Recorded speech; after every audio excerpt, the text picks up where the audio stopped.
The glass beneath my feet trembled, and I felt it before I heard it. My name is Daniel Whitfield, and I have spent 6 years working as a human liaison aboard Halcyon Station, the largest neutral embassy in known space. On this particular evening, the reception hall was full of light, music, and careful smiles. Delegates from 11 star systems stood in small clusters, holding drinks they did not need, and speaking in tones too polite to mean anything. I had grown used to this dance. Diplomacy, I had learned, was not about saying what you meant. It was about saying nothing, beautifully. I stood near the far wall, watching the room the way I always did, cataloging faces, postures, and the small tells that gave away tension long before words did. A Vren ambassador adjusted his collar 3 times in 1 minute. A Solari attaché kept glancing toward the human delegation table, as though expecting it to move on its own. Old habits. The war had ended 6 years ago, but old habits do not end so easily. I was not a soldier anymore. I told myself that every morning, the way some people repeat a prayer. I was a translator, a smoother of edges, a man whose job was to make certain that misunderstandings did not become incidents. And for 6 years, I had done that job well. Halcyon Station had never seen bloodshed, not once. I like to think that was because of people like me. I like to think the past could be kept in the past, when if enough of us worked hard enough at forgetting it. That evening, the reception was meant to celebrate the signing of a new trade agreement between 3 neighboring systems. It was a small thing, really. Grain shipments, mining rights, nothing that should have required this much ceremony. But ceremony was the point. Every gathering on Halcyon Station was theater, a performance meant to remind everyone watching that peace was still worth pretending to believe in. I sipped from a glass of something sweet and synthetic, and let my eyes drift across the crowd. Near the center of the hall stood Ambassador Yurik Solon, a tall, silver-skinned delegate from the Vesserine Compact, deep in conversation with 2 members of the Terran Trade Council. Beside him, half hidden behind the folds of his robe, stood his daughter. She could not have been older than 7, by human years. I did not know much about Vesserine children, only that they were rarely brought to formal functions. Something about their culture treated childhood as a private matter, kept away from the eyes of strangers, so her presence there struck me as unusual, though I thought little of it at first. Children wandered, children got bored. It was the same in every species I had ever studied. She had large amber eyes, too large for her narrow face, and skin the color of pale river stone. She wore a small dress, stitched with silver thread, clearly made for the occasion, and she held her father's sleeve the way nervous children everywhere do, gripping tightly, even while pretending not to be afraid. I watched her look around the room with open curiosity, the kind adults lose somewhere along the way. She studied the floating light fixtures above us, the shifting patterns on the far wall, meant to represent each delegation's home star, the servers gliding past with trays of food from a dozen different worlds. And then, slowly, her gaze landed on the human table. I felt it before I understood why. A small shift, like a change in air pressure. She let go of her father's sleeve. I should have moved then. Some instinct in me, some old soldier's instinct that 6 years of polished conversation had never quite erased, told me to step forward, to intercept her, to redirect her attention the way I redirected every conversation that threatened to wander somewhere dangerous. But I hesitated, because she was just a child, and children asking questions at parties was the most ordinary thing in the galaxy. She crossed the floor with small, careful steps, weaving between the legs of taller delegates who did not notice her passing. She stopped in front of Colonel Marissa Todd, the senior human representative on Halcyon Station, a woman I had worked beside for 3 years, and respected more than almost anyone I had ever known. Marissa was mid-sentence, discussing shipping lanes with a Threll merchant, when she felt the small presence at her side and looked down. Her expression softened immediately. That was the thing about Marissa. She had survived things I could not imagine, and yet she always had room left over for gentleness. "Well, hello there," Marissa said, crouching slightly so she was closer to the child's height. "Are you lost, little one?" The girl shook her head.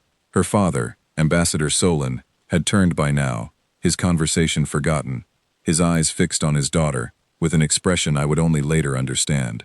It was not simple embarrassment. It was something closer to alarm, quickly buried beneath practiced calm. Kessa, he said gently, moving toward her. Come back here, please. But the girl, this small creature named Kessa, was not looking at her father. She was looking up at Marissa, with the fearless curiosity that only children seem to possess, the kind that has not yet learned what questions are safe and what questions are not. I have a question, she said, her voice clear and small, in a room that had grown, without my noticing, unusually quiet around us. Marissa smiled. You can ask me anything. I felt my chest tighten, though I could not have said why. Perhaps it was simply the strange hush that had begun to spread outward from our small circle, delegate by delegate, conversation by conversation, until entire sections of the hall had gone still, without any visible signal passing between them. It was as though something in the air itself had changed, and every non-human in that room had felt it at the same moment.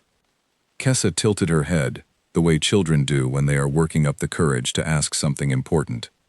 What do humans fear? The words were simple, a child's question, the kind asked at every diplomatic function in the galaxy, of every species, about every subject. What do you eat? What do you dream about? What makes you happy? What makes you afraid?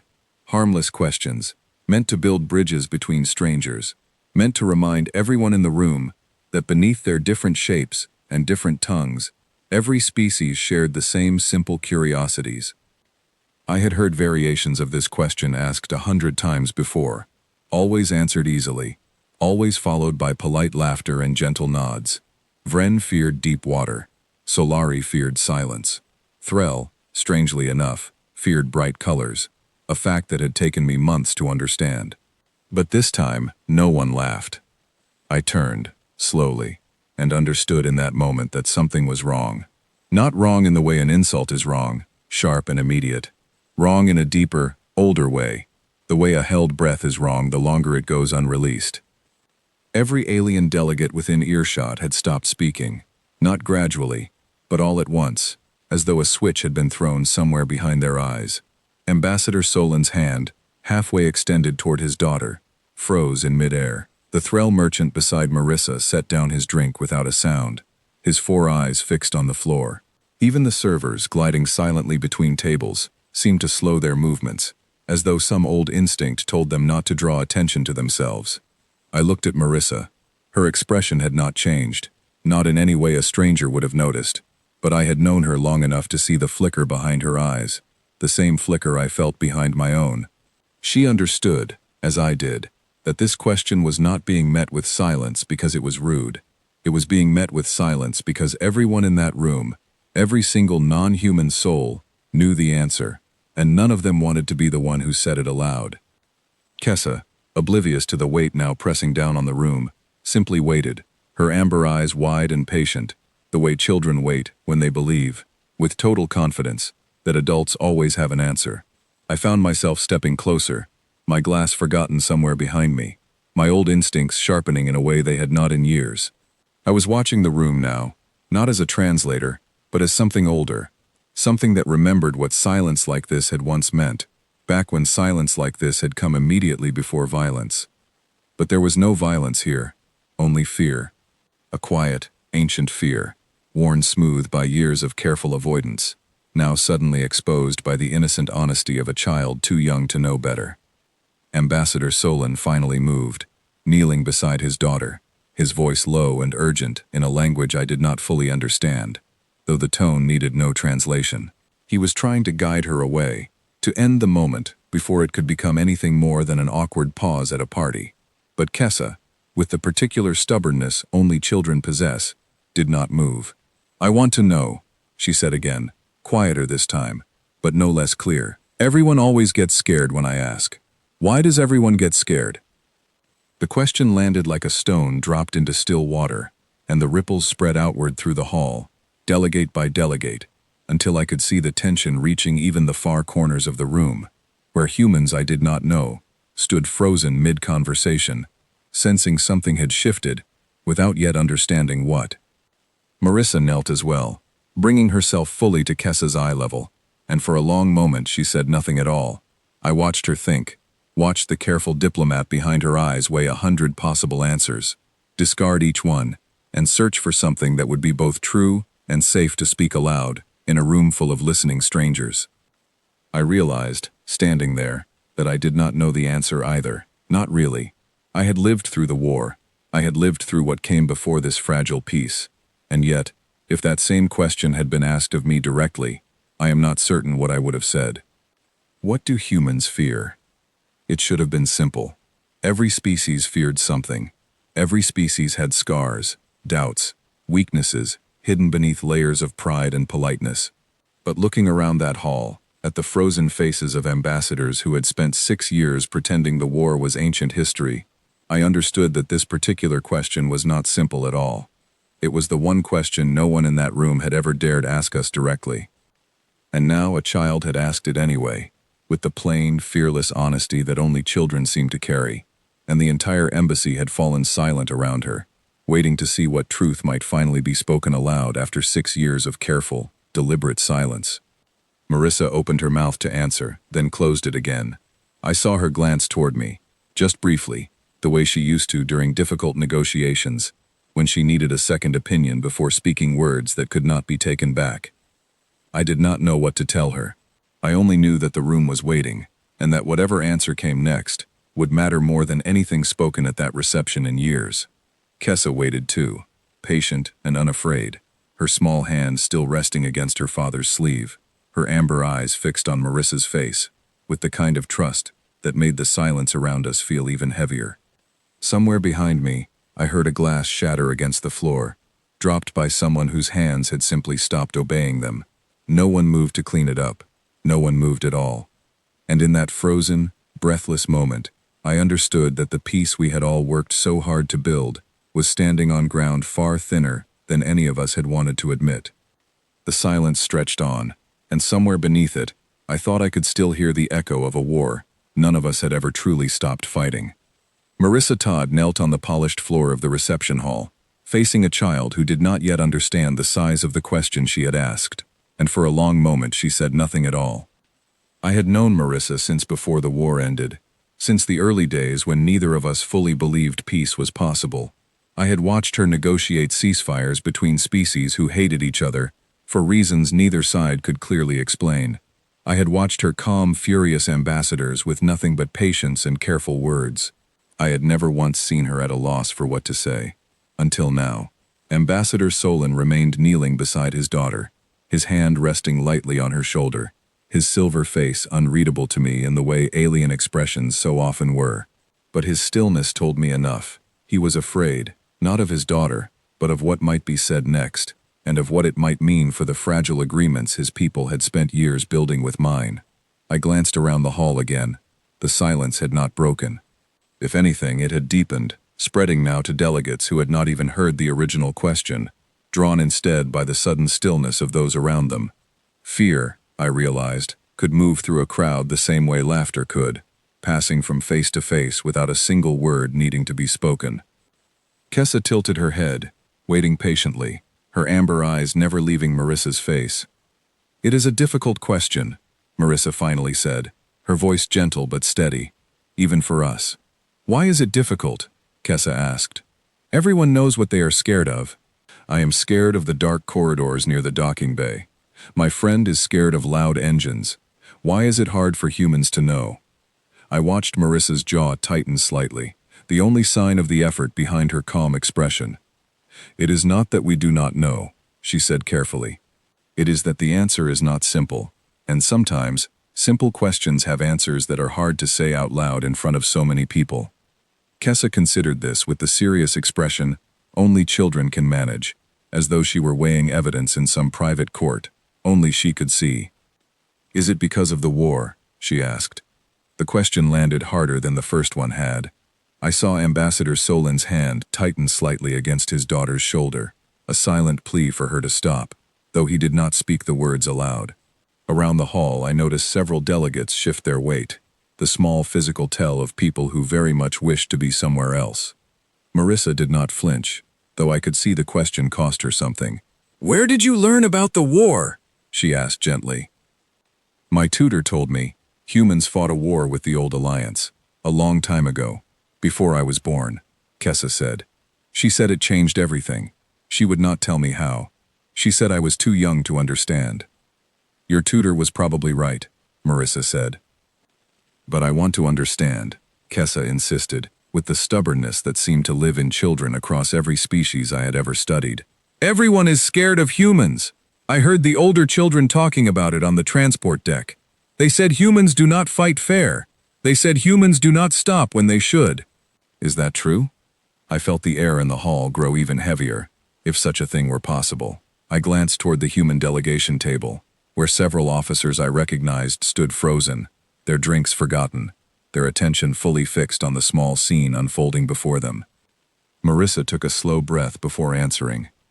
Wars are complicated, she said, and sometimes, when people are afraid, they say things that are not entirely true, or not entirely fair. It is easier to be afraid of a story than to understand what really happened. So what really happened? Kessa asked. I could see Marissa searching for an answer that would satisfy the child without opening a door none of us were prepared to walk through. Not here. Not in front of every delegate on Halcyon Station. It was one thing to speak of these things quietly, among trusted colleagues, late at night, after too many drinks and too many memories. It was another thing entirely to speak of them here, in the open, where every word would be repeated, translated, and analyzed by a dozen different governments before the night was through. That is a story for another time, Marissa said gently. A story your father can tell you when you are older, in whatever way your own people believe is right. Kessa's small shoulders slumped slightly, the universal posture of a child who has been told, once again, that she is not yet old enough to know something important, but she did not give up entirely. Then just tell me the fear, she said. Not the whole story. Just the fear. What are humans afraid of? I watched Marissa glance toward Ambassador Solon, a silent question passing between them, the kind of unspoken communication that only happens between people who have spent years learning to read each other across the gap of different species. Solon gave the faintest nod, a small permission, though his expression remained tense. Marissa turned back to Kessa, and this time, I saw something shift behind her eyes. Not hesitation, but decision. Humans are afraid of being unable to protect the people they love, she said. That is the truth, as simply as I can say it. We are not afraid of losing a fight. We are not afraid of dying. We are afraid of standing still, while someone we care about is in danger, and not being able to do anything about it. The hall remained silent, but the quality of the silence had changed. It was no longer the frozen stillness of dread. It had become something closer to contemplation, as though every delegate present were turning the words over in their minds, comparing them against whatever private fears their own species carried. Kessa frowned, clearly puzzled. But everyone is afraid of that. My father is afraid of that. I am afraid of that too, sometimes, when he goes on long trips, and I do not know if he will come back safely. Yes, Marissa said softly. Everyone is afraid of that, in their own way. But for humans, that fear does not stay quiet. It does not stay small. When we feel it, truly feel it, it becomes very large, very quickly. And when it becomes large enough, it changes what we are willing to do to make it stop. I felt something cold move through me at those words, a memory rising unbidden from a place I usually kept locked away. I remembered a battlefield 6 years old now, the smell of scorched metal, the sound of alarms I could still hear sometimes in the quiet moments before sleep. I remembered exactly what that fear had felt like, and exactly what it had made ordinary people capable of doing. Kessa, still puzzled but no longer frightened, looked between Marissa and her father. Is that bad? She asked. Marissa's expression softened into something almost sad. It can be, she admitted. It can also save the people we love. It depends entirely on what happens next, and who is standing in front of us when that fear finally arrives. Ambassador Solon finally spoke, his voice low and careful. Kessa, thank the Colonel for her honesty. It is time we return to our seats. The child, sensing perhaps that she had reached the edge of what the adults around her were willing to say, nodded slowly. But before she allowed her father to lead her away, she looked once more at Marissa, her amber eyes wide and thoughtful, in a way that made her seem, for just a moment, far older than her years. I am not scared of you, she said simply. Marissa smiled, though I could see the effort it took. I am glad to hear that. As Ambassador Solon guided his daughter back through the crowd, the hall slowly began to breathe again. Conversations resumed in careful, quiet tones. Servers continued their interrupted rounds. Somewhere near the shattered glass, an attendant finally knelt to clean it away. But I noticed something as the room returned to its normal rhythm. The delegates who had frozen during Kessa's questions did not return fully to their earlier ease. Their eyes lingered a moment too long on the human delegation. Their conversations, when they resumed, carried a new caution, as though the careful peace of Halcyon Station had been quietly disturbed, and no amount of polite small talk could fully settle it again. I made my way to Marissa's side as she rose from her kneeling position, brushing invisible dust from her formal uniform. Her hands, I noticed, were not entirely steady. "That was well handled," I said quietly. "Was it?" she asked, not looking at me, her eyes still fixed on the spot where Kessa had stood. "I told a child the truth, and an entire embassy nearly stopped breathing." "You told her a small part of the truth," I corrected gently. "The smallest, safest part." Marissa finally turned to me, and I saw in her expression something I recognized immediately, because I carried the same thing myself, buried deep beneath years of careful professionalism. "Daniel," she said quietly, "do you remember what it actually felt like? Not the story we tell diplomats. The actual feeling." I did not answer right away, because I did remember, more clearly than I wanted to admit. I remembered exactly what it felt like when fear stopped being a small, private thing and became something else entirely. Something that moved through an entire species like fire through dry grass. "I remember," I said finally. Marissa nodded slowly, her gaze drifting once more toward the departing figure of Ambassador Solon and his daughter, now disappearing into the crowd near the far doors.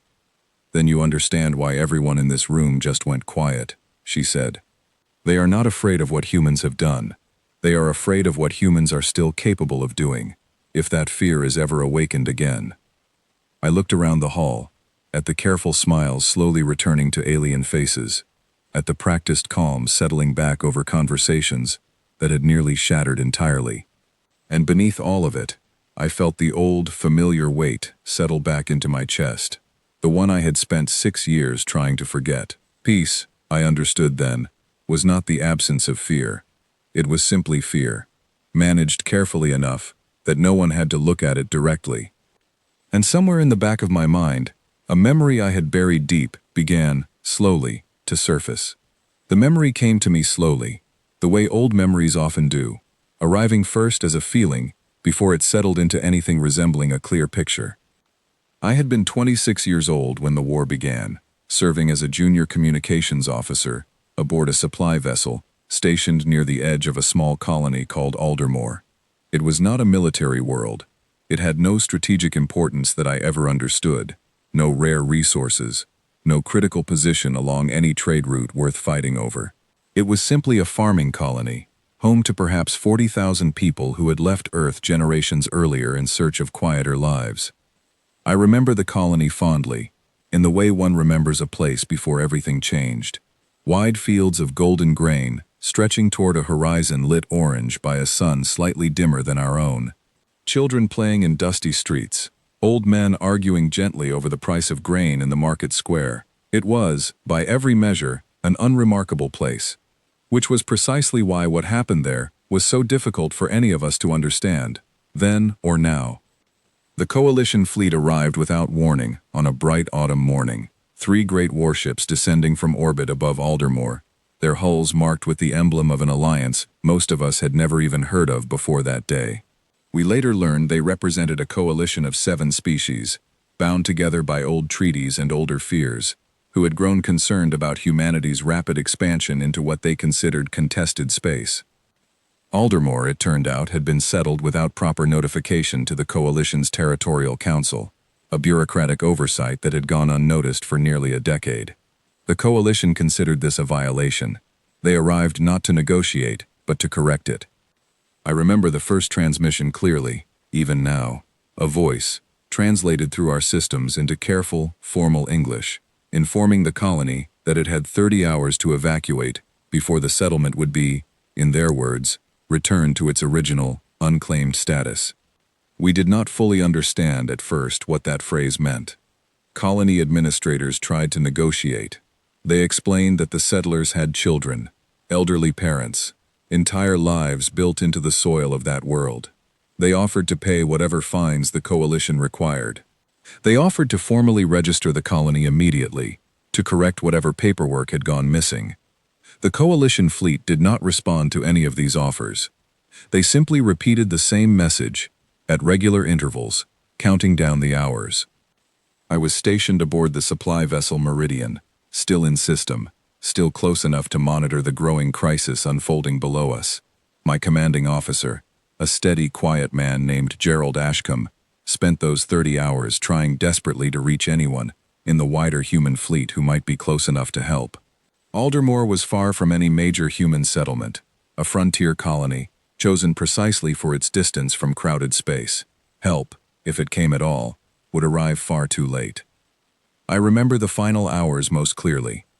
The colony had begun evacuating what few people it could, loading elderly residents and young children onto the handful of transport vessels available, vessels never designed to carry so many people so quickly. But there were not enough ships. There was not enough time. 40,000 people cannot be moved from a world in 30 hours, not without help that never came. I remember Gerald standing at the communications console, his face pale in the dim light of the bridge, listening to the countdown continue on an open channel none of us could bring ourselves to close. I remember the final 10 minutes.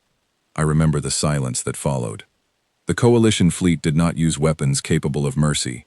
They did not target the colony's defenses, because the colony had none worth mentioning. They simply, methodically, and without any apparent hesitation, began the process of what they called correction. From orbit, their vessels released waves of atmospheric disruption technology, designed not to destroy the colony outright, but to render its surface uninhabitable, a slow, deliberate unmaking of everything the settlers had built. I watched it happen from the Meridian's observation deck, 40,000 lives reduced to a series of dying transmissions, each one shorter than the last, until finally there was nothing left to hear at all. I do not remember screaming. Gerald told me, much later, that I had. I do not remember much of anything from those final minutes, only the feeling that something inside me had broken, in a way I did not yet have words for. What I remember most clearly is what happened after. The coalition fleet did not linger. Having completed what they considered a routine act of territorial correction, they began preparations to depart the system. Their work, in their eyes, finished. They had, after all, given proper warning. They had followed their own laws precisely. From their perspective, nothing unusual had occurred. They did not know, could not have known, what they had truly awakened. Word of Aldermore reached human space within days, spreading first through official channels, then through every network capable of carrying it. I will not pretend to understand exactly how it happened. The precise chain of decisions made in council rooms and command centers far above my rank. I only know what came next, because I lived through it, and because I have spent every year since trying to understand what it meant. Within 3 weeks, the entire human fleet, every ship capable of faster-than-light travel, had been mobilized, not toward defense, toward answer. I was reassigned during that mobilization, pulled from supply duty, and placed instead aboard a vessel preparing for what our commanders, in careful, measured briefings, described only as a corrective response. No one used the word war, not officially, not at first, but every soldier aboard that fleet understood, without needing to be told, exactly what we were preparing to do. I remember Gerald pulling me aside before we departed, his expression grave in a way I had never seen from him before. "Daniel," he said quietly, "what we are about to do will not feel like justice. It will feel like something else entirely. I need you to understand that going in, because there will not be time to understand it once we are there." I did not fully understand what he meant until much later. The coalition, when they finally understood what was approaching, attempted diplomacy. They sent envoys, formal apologies, offers of reparation, calculated with careful bureaucratic precision, exactly the kind of measured response that had, in their own history, always been sufficient to end conflicts before they escalated further. They did not understand that they were no longer dealing with a species that measured its losses the way they did.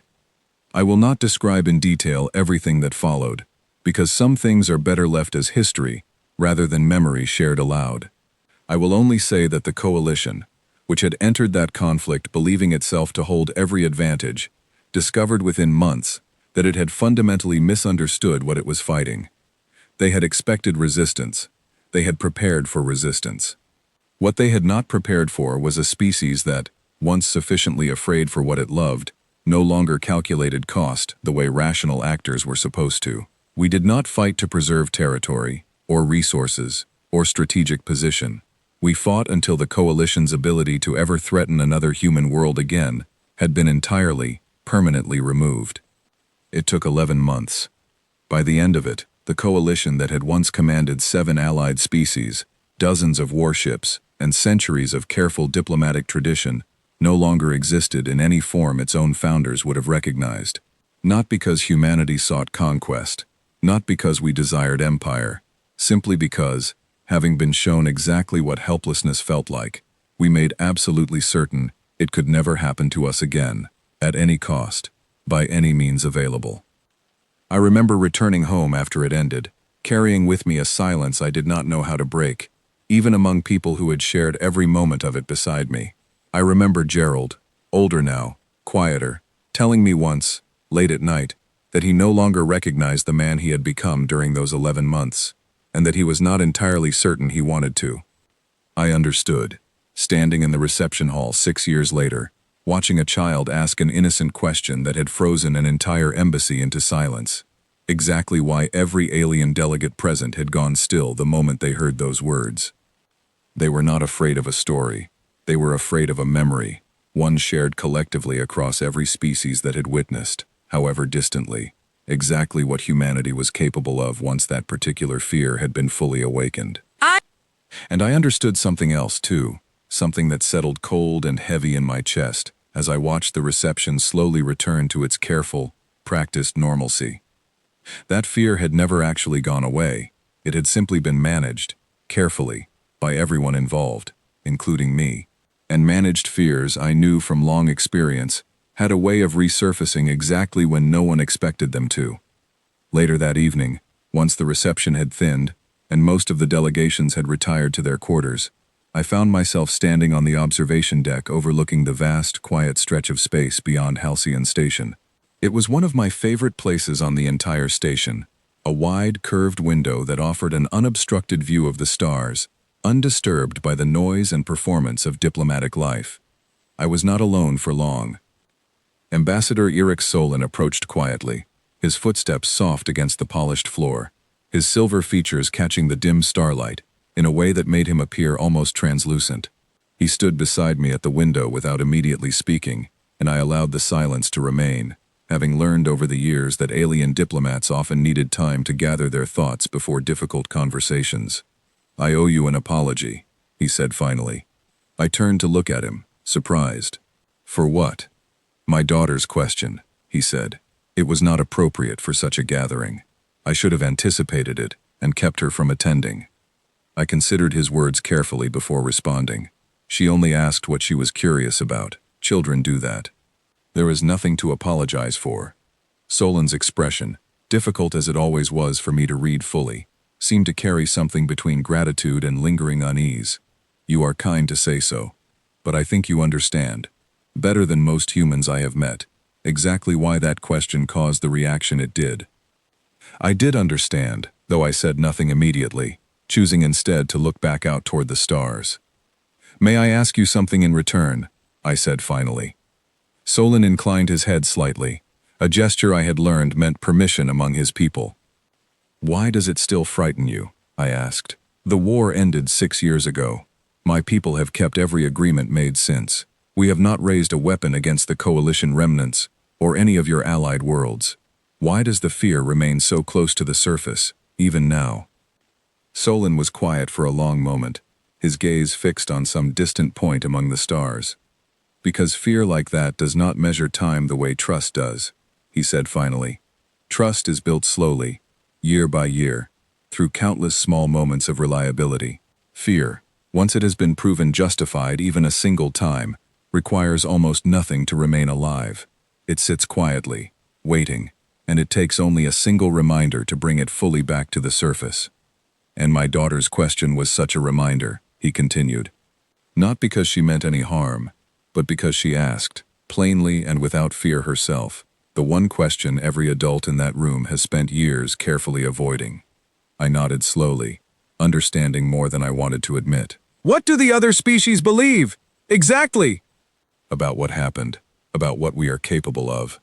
Solon turned to face me fully now, his amber eyes, so similar to his daughter's, studying my expression with what seemed like genuine curiosity.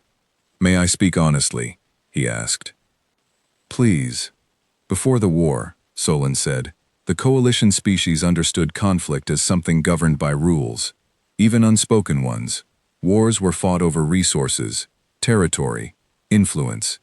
They were costly, certainly, but they were also rational. Every species involved calculated losses against gains, and when losses grew too great relative to what might be won, wars ended. This was simply understood, the way gravity is understood. It was not questioned. He paused, choosing his next words carefully. What the coalition did not understand, what none of us understood, was that humanity did not calculate that way. Not truly. Not when the right conditions were present. You speak of rational actors in your own histories, and much of the time, this description fits. Trade negotiations, resource disputes, minor territorial disagreements. These things humans approach with the same careful calculation as any other species. But when a human colony was threatened directly, when helpless people, families, children, were destroyed without mercy, something different emerged. Something the coalition's calculations had never accounted for. Humanity did not weigh the cost of 11 months of conflict against the value of a single frontier colony, and conclude the cost too great. Humanity simply decided that such a thing could never be allowed to happen again, and pursued that decision without any apparent limit. I felt the old weight settle back into my chest, listening to Solon describe, from the outside, exactly what I had lived through from within. The coalition, he continued, had built its entire diplomatic and military doctrine around the assumption that all species, given sufficient pressure, would eventually calculate that survival required limitation, that no species would risk everything, indefinitely, for a cause that offered no clear strategic return.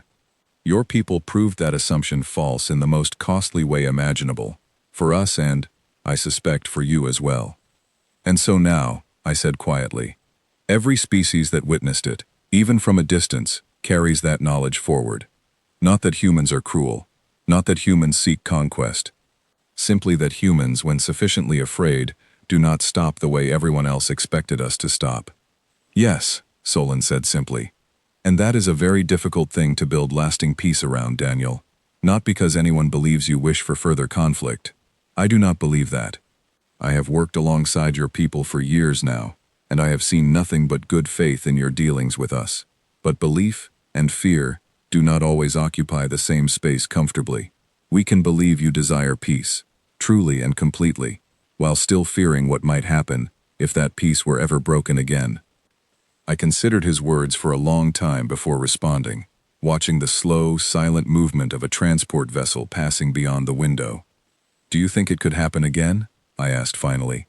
Not through any fault of ours, through misunderstanding perhaps. Through some new colony, some new territorial dispute, some accident neither side intends. Solon's expression grew troubled. I hope not. I work every day precisely to ensure it does not. But I would be dishonest if I told you the possibility does not haunt every diplomatic decision my people make regarding your species. We are careful with humanity in ways we are careful with no other species we have encountered. Not out of disrespect, but out of a very specific, very earned caution. That must be exhausting, I said quietly. For all of you. It is, Solon admitted. And I suspect it is exhausting for you as well, carrying the knowledge of what your own people are capable of, while trying to build trust with those who fear it. I did not answer immediately, because he had touched on something I rarely allowed myself to examine too closely. The truth was, I carried that same fear myself, quietly, the way I imagine every human who had lived through the war carried it. Not fear of other species, fear of what lived within my own, waiting patiently beneath the careful surface of ordinary life. My daughter does not carry that fear, Solon said, his voice softening. Not yet. To her, humans are simply the strange, tall people who work alongside her father, who smile at her in hallways, who occasionally give her small gifts during diplomatic visits. She does not yet understand what the adults around her have spent years learning to fear. Is that good or bad? I asked. That she does not know? Solon considered the question seriously. I am not certain. Part of me wishes to protect her from that knowledge as long as possible, to let her form her own understanding of your people through simple experience, rather than inherited fear. But another part of me wonders whether ignorance of history only delays a reckoning that must eventually come. We stood together in silence for a while longer, watching the stars, each of us lost in our own private version of the same difficult history. For what it is worth, I said finally, I do not believe her question was a mistake tonight.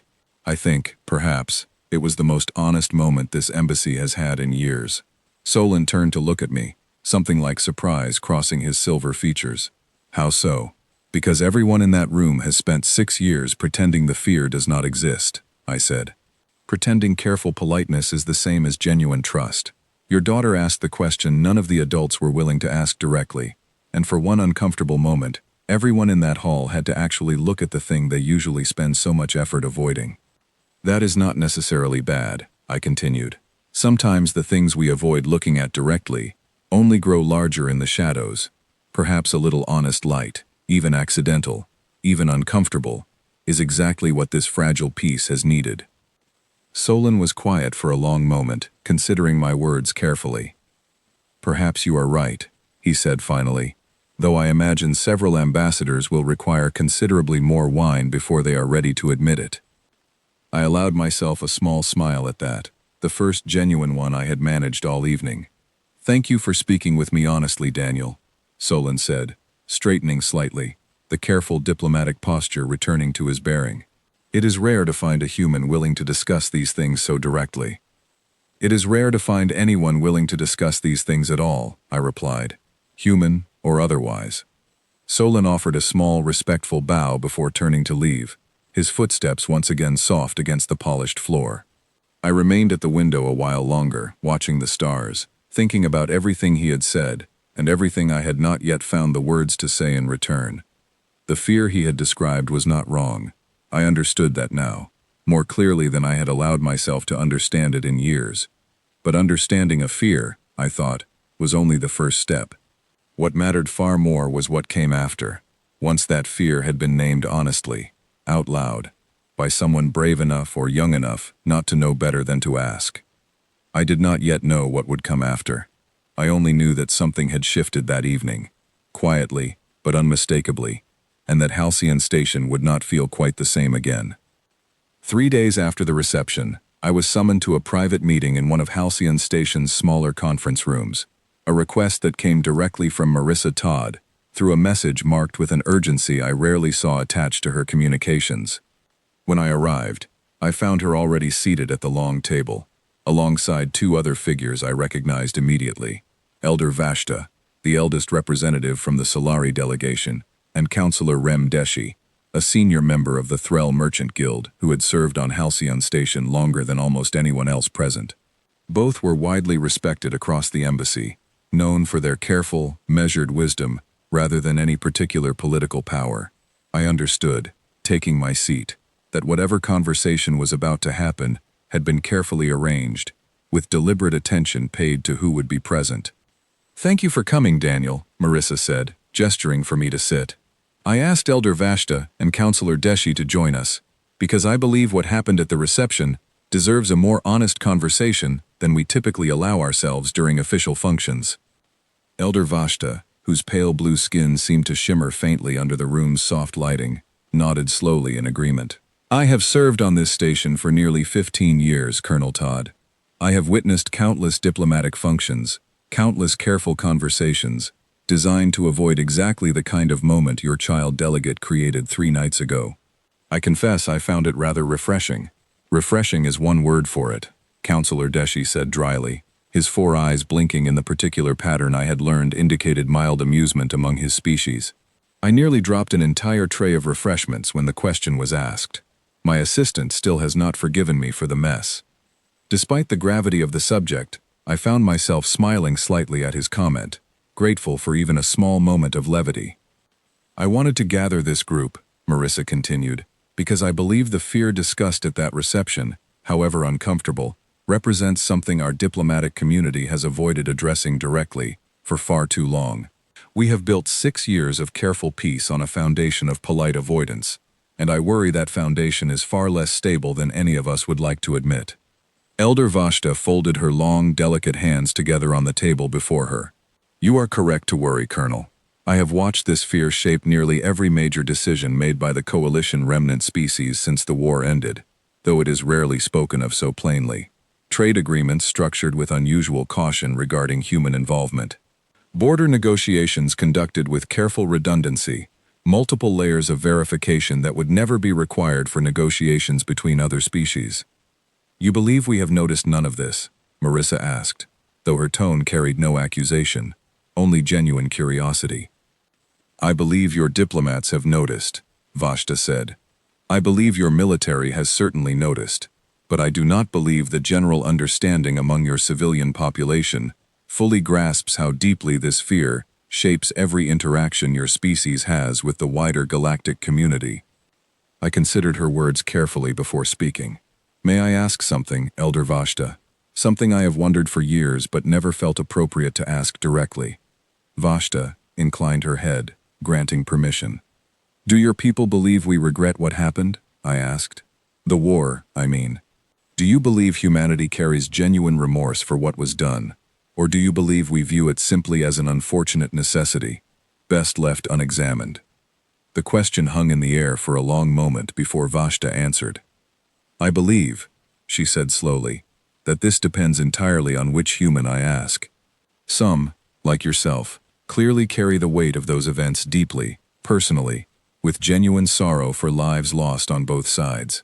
Others, particularly younger humans who did not live through the conflict directly, seem to view it more distantly, as history rather than memory.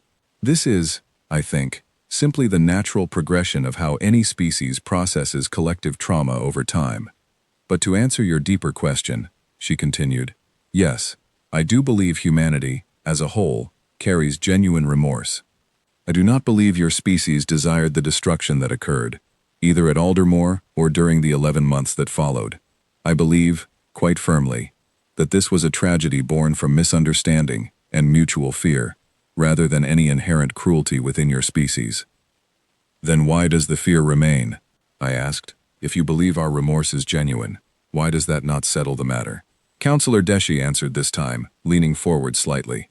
Because remorse, however genuine, does not change capability, Daniel. We do not fear that humanity desires further conflict. We fear what might happen should circumstances ever again create the specific conditions that produced the war in the first place. A threatened human colony, a helpless population facing destruction.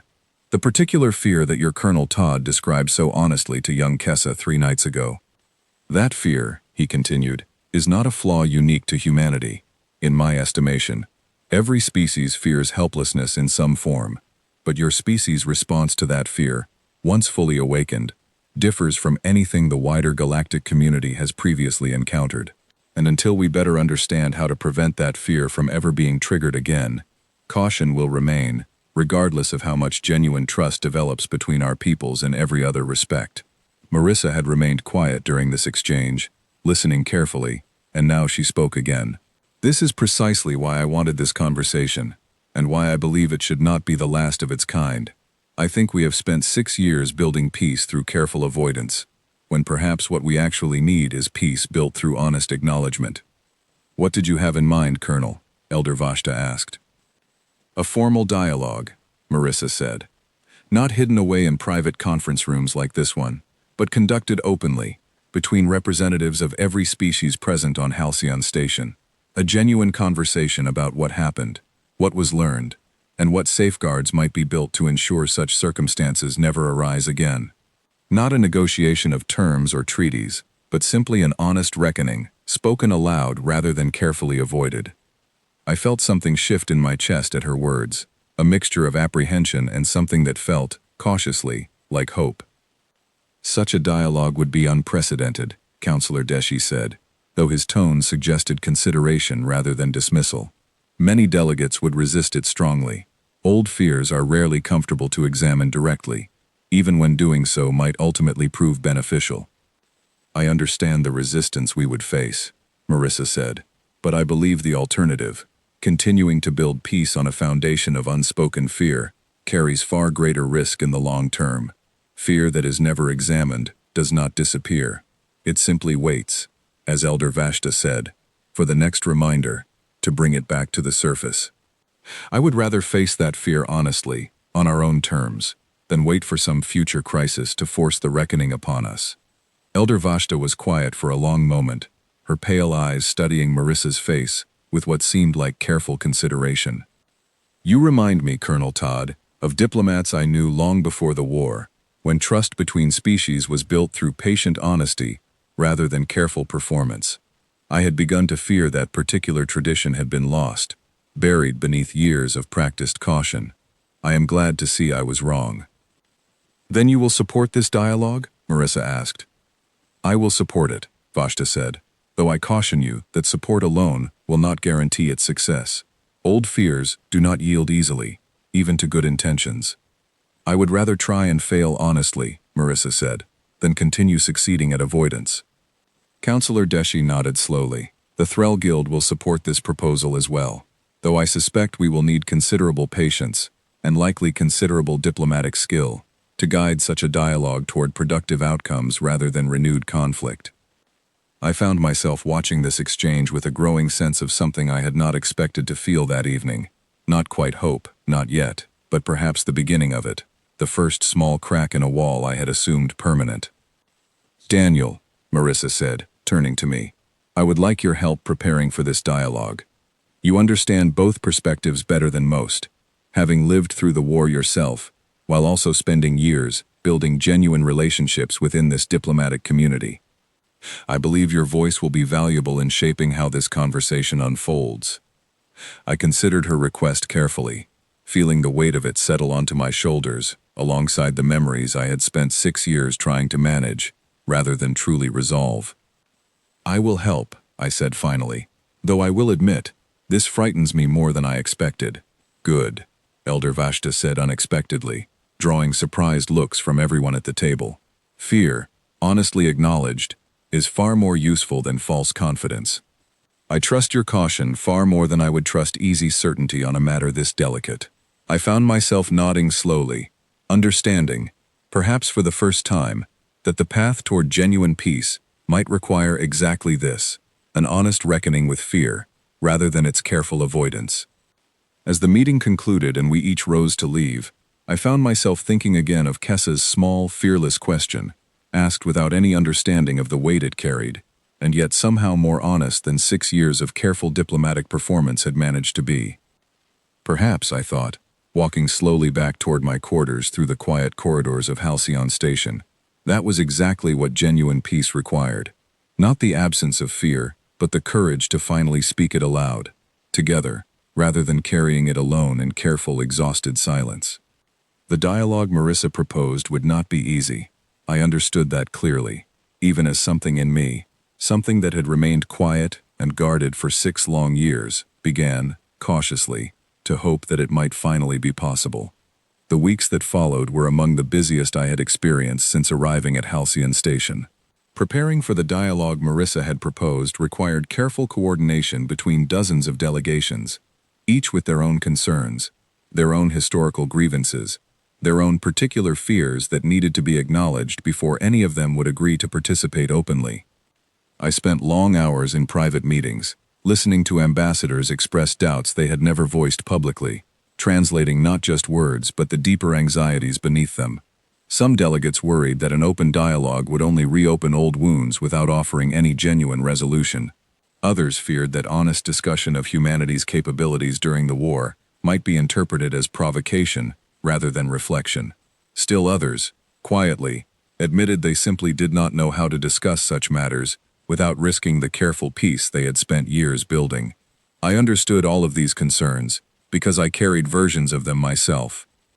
One evening, exhausted after a particularly difficult meeting with a group of Wren delegates still deeply skeptical of the entire proposal, I found myself once again on the observation deck, seeking the same quiet solitude that had helped me process my conversation with Ambassador Solon weeks earlier. I did not expect company, and so I was surprised when I heard small footsteps approaching from behind me.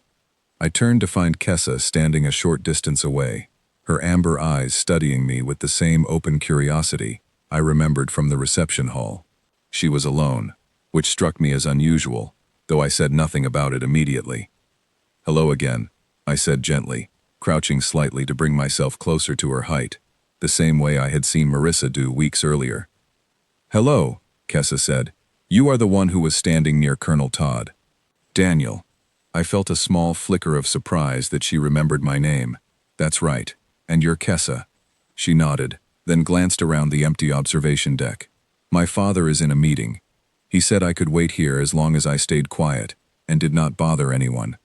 "You're not bothering me," I said, "though I imagine your father would prefer you weren't wandering the station alone." "I am not wandering," Kessa said with the particular seriousness only children seem capable of. "I am exactly where I said I would be." I smiled slightly at that, appreciating the careful logic of her defense. Fair enough. We stood together in comfortable silence for a while, both of us looking out at the stars, until Kessa spoke again, her voice quieter now, more thoughtful. "Everyone has been talking about the dialogue," she said. "The one Colonel Todd is planning. My father talks about it every night, even after I am supposed to be asleep. It's an important conversation," I said carefully. "One that needed to happen for a long time." "Because of what I asked?" Kessa said, and I heard something uncertain in her voice, something that had not been present during the reception when she had asked her questions so fearlessly. I turned to look at her fully, understanding suddenly what might be troubling her. "Kessa, are you worried you did something wrong that night?" She was quiet for a moment before answering, her small hands twisting together nervously. Everyone got so scared. "My father has been different since then, quieter. I heard him tell my mother he was worried he had failed as a diplomat by bringing me to the reception." I felt something soften in my chest at her words, understanding the weight this small child had been carrying silently for weeks. "Kessa," I said gently, "you did not do anything wrong. You asked an honest question, the kind children are supposed to ask. The adults in that room were not afraid of you. They were afraid of an old memory that your question happened to remind them of, something that had nothing to do with you at all." "But if I had not asked," Kessa said, "everyone would still just be pretending everything was fine. Would that not have been better?" I considered her question carefully, recognizing in it the same fundamental question I had been wrestling with myself for weeks. "I used to think so," I admitted. "For 6 years, I believed that keeping the peace meant not disturbing it, not asking difficult questions, not looking too closely at things that made everyone uncomfortable. I thought careful avoidance was the safest path forward. But now?" Kessa asked. "Now I think you were braver than any of the adults in that room, myself included," I said honestly. "You asked a question that needed asking, even though you did not fully understand why it made everyone so uncomfortable. And because you asked it, something important is happening now. Colonel Todd is bringing together every delegation on this station to finally talk honestly about the things everyone has been quietly avoiding for years." Kessa considered this carefully, her expression shifting from uncertainty toward something more thoughtful. "So it is a good thing, even though everyone got so scared?" "Wordres. I believe it is," I said. "Fear that stays hidden only grows larger over time. Sometimes the bravest thing anyone can do is speak it aloud, even accidentally, so that everyone finally has the chance to face it honestly, instead of carrying it alone." Kessa nodded slowly, seeming to absorb this idea with the particular seriousness children bring to concepts just slightly beyond their full understanding. "Can I ask you something else?" she said after a moment. "Of course. You said humans are afraid of being unable to protect the people they love," she said, recalling Marissa's words from weeks earlier with impressive precision. "Is that true for you too? Are you afraid of that?" I felt the question settle heavily in my chest, recognizing that this small child, without any intention of doing so, had once again asked exactly the question I had been avoiding examining too closely myself. Yes, I said finally, honestly, it is true for me. Have you ever felt it? Kessa asked, the fear becoming very large, like Colonel Todd said. I thought of Aldermore, of the countdown I could still hear sometimes in quiet moments, of everything that had followed. I thought of Gerald's words, spoken so long ago now, about how what came next would not feel like justice. Yes, I said quietly. Once, a long time ago, before you were born. Was it scary? Kessa asked, her voice smaller now, more careful. Yes, I said, but not in the way you might think. It was not fear of danger to myself. It was fear of what I discovered I was capable of, once that particular fear was fully awakened within me. Kessa was quiet for a long moment, processing this. Are you still afraid of it? That feeling? I considered the question honestly, perhaps more honestly than I had allowed myself to in years. I think I will always carry some awareness of it, I said finally. But I do not think that makes me dangerous, Kessa. I think it simply means I understand something important about myself, something I try to remember every day, so that fear never has the chance to control me again without my choosing it. Kessa nodded slowly, though I could see she was still working through the full weight of what I had shared with her. My father says humans are complicated, she said finally. I found myself smiling, despite the heaviness of our conversation. Your father is a wise man. He also says, Kessa continued, with the sudden shift in subject only children seem capable of managing gracefully, that Colonel Todd's dialogue might help everyone understand humans better. Does that mean everyone might stop being afraid? I considered this carefully before answering, wanting to give her something honest rather than simply comforting. I don't know if the fear will ever completely disappear, I said. Some fears, once truly earned, may never fully go away. But I hope, with enough honesty, enough genuine effort from everyone involved, that fear might become something smaller, something managed with understanding instead of avoidance, something that no longer needs to control every conversation, every careful, guarded interaction. That sounds like a lot of hard work, Kessa said seriously. It is, I agreed, but I think it's worth doing. Kessa nodded slowly, then looked back out at the stars, her expression thoughtful in the particular way that made her seem, once again, older than her years. I hope it works, she said quietly. I like humans. I do not want everyone to be scared of you forever.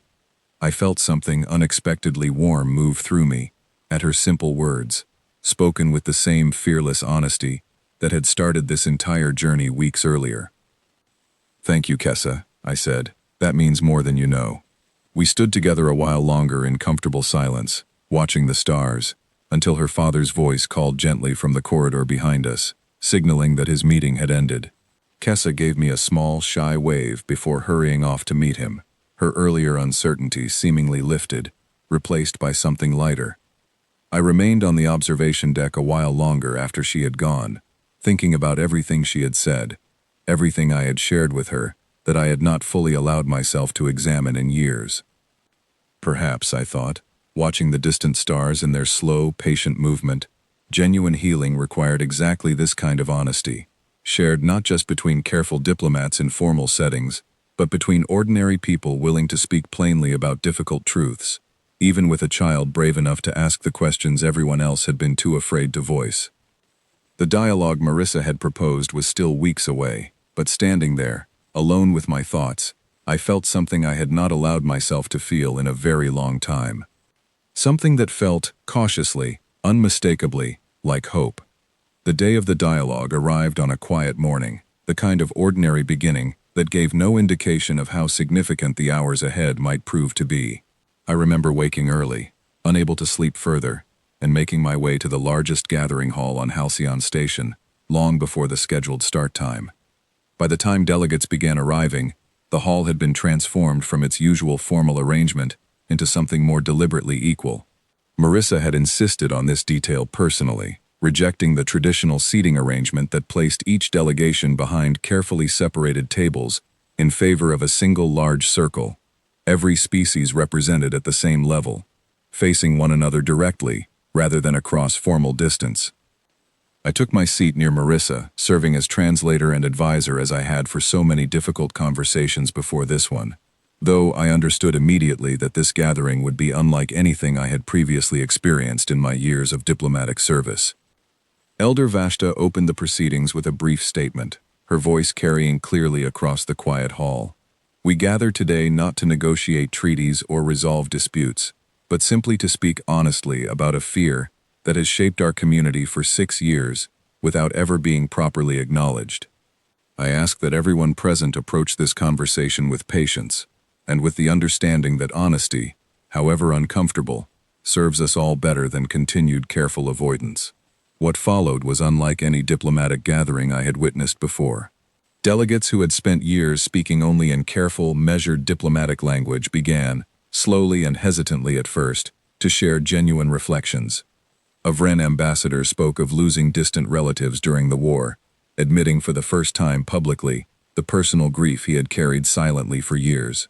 A Solari elder described the fear that had shaped an entire generation of her people's foreign policy.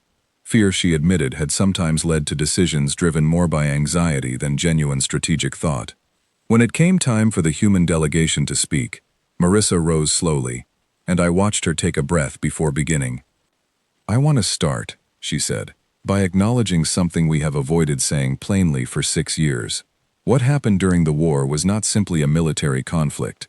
It was a demonstration of exactly what fear can produce when it is allowed to grow unchecked and unexamined, both within humanity and within the coalition that first threatened Aldermore." The hall remained silent, but it was a different silence than the one I remembered from the reception weeks earlier. This silence carried attention rather than dread. "I will not pretend," Marissa continued, "that humanity holds no responsibility for what followed. We made choices during those 11 months that I believe many of us still struggle to fully reconcile with who we understood ourselves to be before that conflict began. But I also will not pretend that fear alone explains everything. We are not simply a species defined by our capacity for that particular kind of response.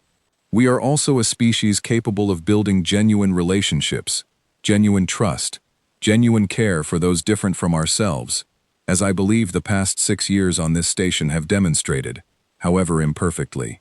She paused, looking around the circle at faces from a dozen different worlds, each listening with an attention I had rarely seen given so freely to human words.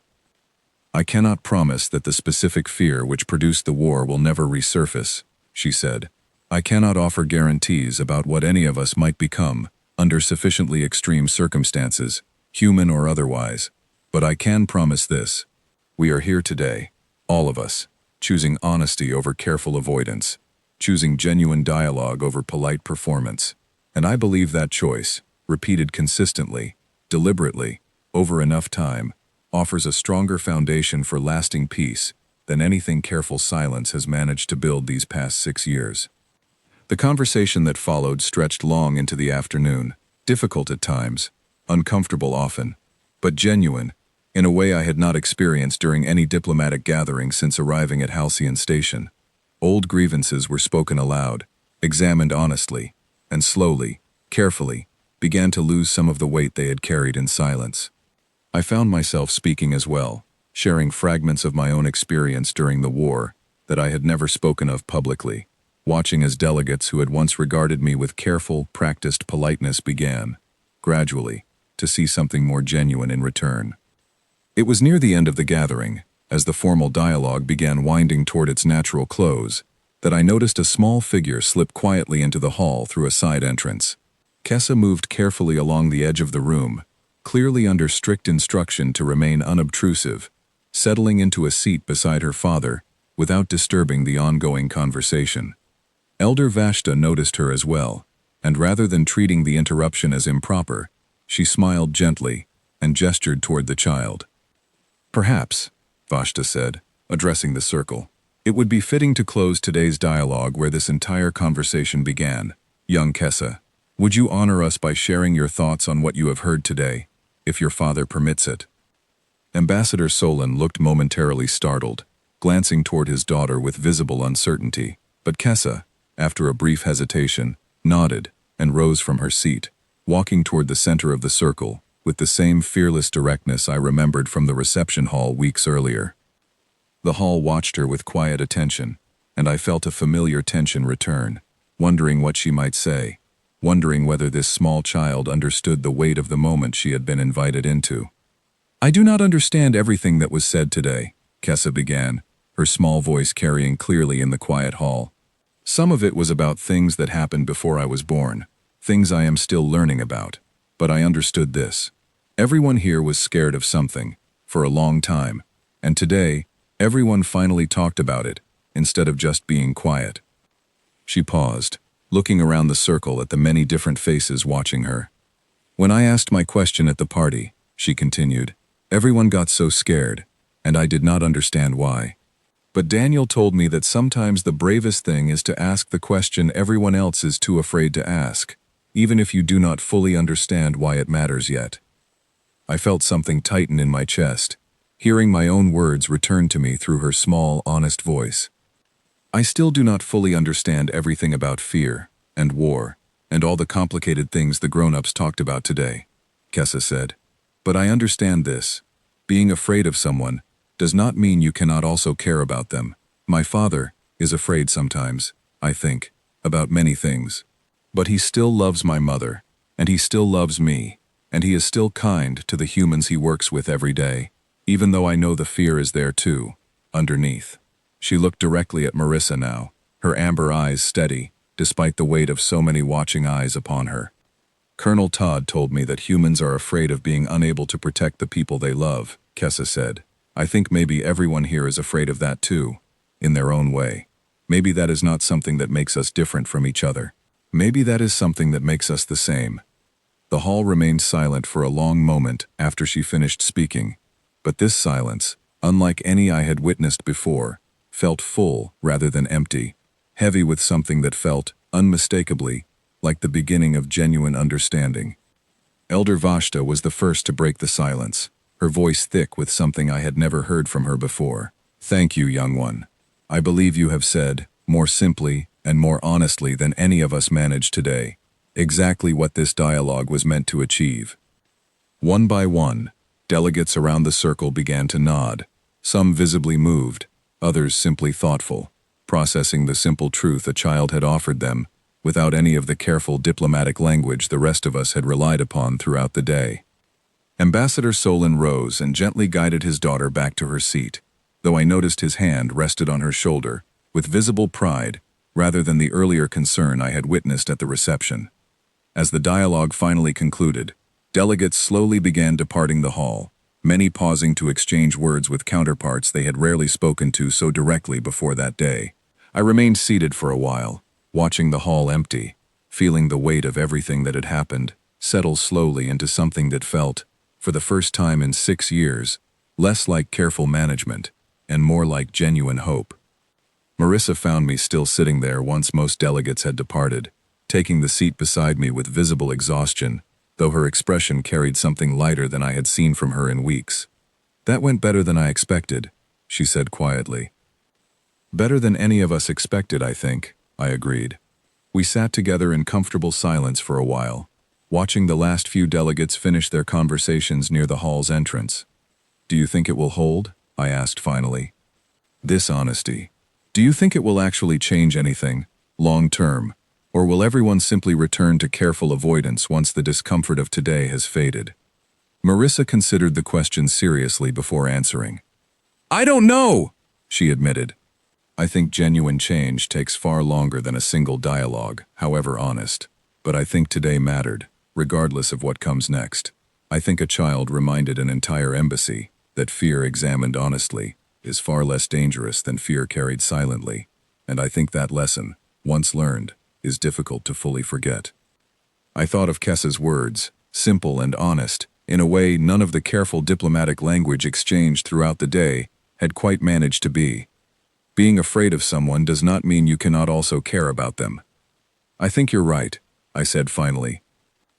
As we rose to leave the now empty hall, I found myself thinking of Aldermore, of Gerald's quiet warning so many years ago, of everything that fear had once produced when left unexamined and unchecked. I thought of the 6 years since, built carefully on polite avoidance rather than genuine understanding. And I thought of a small, fearless child who had simply asked the question everyone else had been too afraid to voice, setting into motion something that felt, walking out of that hall into the quiet corridors of Halcyon Station, like the genuine beginning of something better than mere careful peace. Not the absence of fear. I understood now that such a thing might never be fully possible, for humans, or for any of the many species who called this fragile, complicated galaxy home. But something more honest than fear managed in silence.